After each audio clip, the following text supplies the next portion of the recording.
Hey YouTube, Scott Off-Road, how you doing today? Well, we're back in the garage working on the Jeep. We're going to try to finish this suspension lift up. We're almost done with it actually. We got to do an extended brake line in the back, replace a crushed hard line for the brakes in the back, which we'll get done at the same time, and then install the track bar and the front steering stabilizer. However, again, we found issues with the front end. The Jeep has always steered kind of funny. It seems like the power steering works great, then all of a sudden there's no power steering whatsoever. There's no howling, there's no screeching, it just doesn't act right.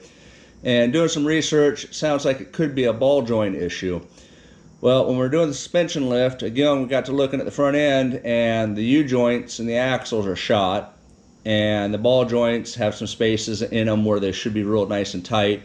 So I'm guessing the ball joints are shot, the U-joints are shot, so we're going to go ahead and replace both those. While we have it apart, I'm going to have to take the unit bearings off. We're going to replace the unit bearings, and we're going to replace the tie rod ends and tie rods. So that way everything in the front end is done. So here we go, back underneath the front end of the Jeep. Hopefully we can get this done in the next couple hours. Here we go. Alright, if you're wondering, this is what a front end in a box looks like.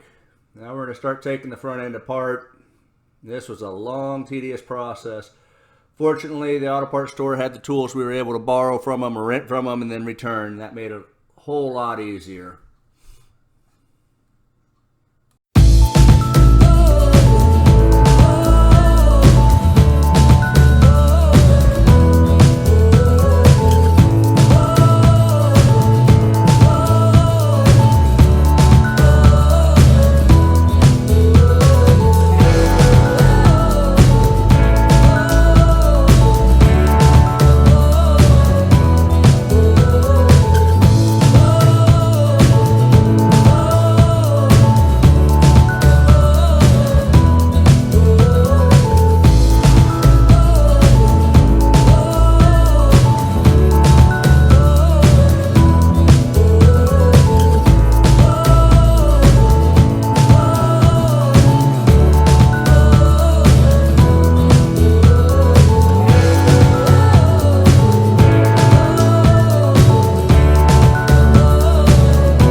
Here's a close-up of those ball joints. That little space down below, that little dark area is what I was talking about that doesn't look quite right.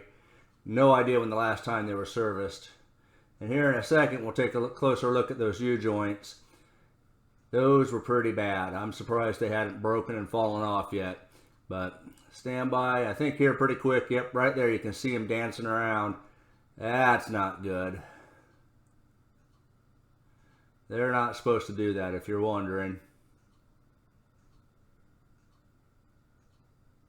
And I'm guessing that is part of my problem with my steering, is those binding up and just causing all sorts of issues.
Well, if all else fails, get a bigger hammer. That always seems to work.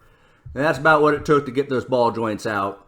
Put the new ones back in, and new unit bearing you can see here. We also have new axle bearing or axle joints put in as well. Now it's time to drop the steering components. You can see the track bar still laying on the ground. We had to get everything else put together to do that. You can also see the broken sway bar end links. Now up on the hood, I figured if I'm going to do this, I might as well stand up and be comfortable. So my thought process was to unscrew and count each revolution of the parts. So when I put this back together, it went back together fairly easy and the alignment would be close. Well, it went together easy. It just didn't align easy. So my toe end's pretty bad. I'll take it into the shop tomorrow and get it aligned. But that's what I'm doing here.